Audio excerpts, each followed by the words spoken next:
Good evening. Thank you for joining me today. Um, Today, we're still continuing on with Micah, and Micah's pretty much divided into three sections. So, we're going to go into section 2 today.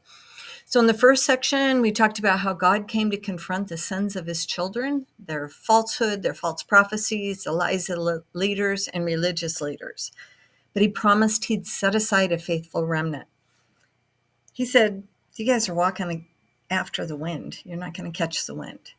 So when we studied Revelation for the fourth watch, I realized that prophecy is not truly linear. It's more like a diamond. There's many facets. And when the light reflects, it reflects here, and then it might shine off an area we haven't noticed before.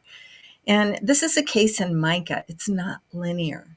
It goes back and forth between different eras of prophecy. So in this second section, it relates to judgment against Israel's wickedness again, the leaders' love of evil, the prophets and teachers performing for money, and their oppression of the people. God tells them they will see his justice. They will choose not to hear him, and he won't hear their cries. They're leading the people astray, and so God declares that they would have a period of night without vision, darkness with no word from him through the prophets.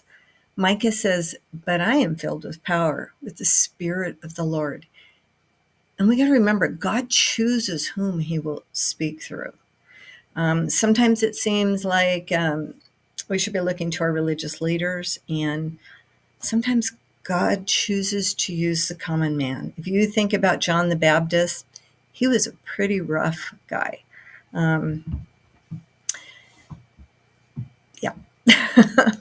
So the leaders looked at the temple and they said the temple would keep them safe. Isn't the Lord in our midst? We're safe because we have his temple here. But God declared because of their iniquity, the temple would be destroyed. Zion would be destroyed and would be a plowed field. There's several end-time prophecy indicators in this section 3 through 5. The end-time indicators are in that day, in the latter days. There's several of those where it speaks of the remnant becoming a strong nation. That's one of the end time. It says there's also a reference to a woman in birth pains, and that appears to refer to the pain experienced by the nation when exiled to Babylon before Messiah was born. And this is a great reminder to us that though we go through trials and birth pains, ultimately God's will prevails in due season, and his season is not always the same as ours. This section also, I have to go to chapter 5. In this section, it talks about they're going, with a rod, they'll strike the judge of Israel on the cheek. That's Jesus. It says, O Bethlehem, too little to be among the clans of Judah, from you shall come forth one who is to be a ruler in Israel, whose coming forth is from old, from ancient days. Therefore he shall give them up until the time when she who is in labor has given birth. So when you bounce down a little, it says he'll shepherd his flock in the strength of the Lord. So this is Jesus, and this is where, when the wise men went to Herod and they wanted to know where he was going to be born, this is it. This is what they told him, in Bethlehem. So and then it bounces back in 5 to where the Assyrian comes into the land. And that is that time right before Jesus. Again, he says a remnant is going to be delivered. And it says that like dew from the Lord, like showers on the grass. So in that part, they're being a blessing. And then you go down and it talks about the remnant again. And it says they're going to be like a lion in the midst of the people. They're going to be destructive.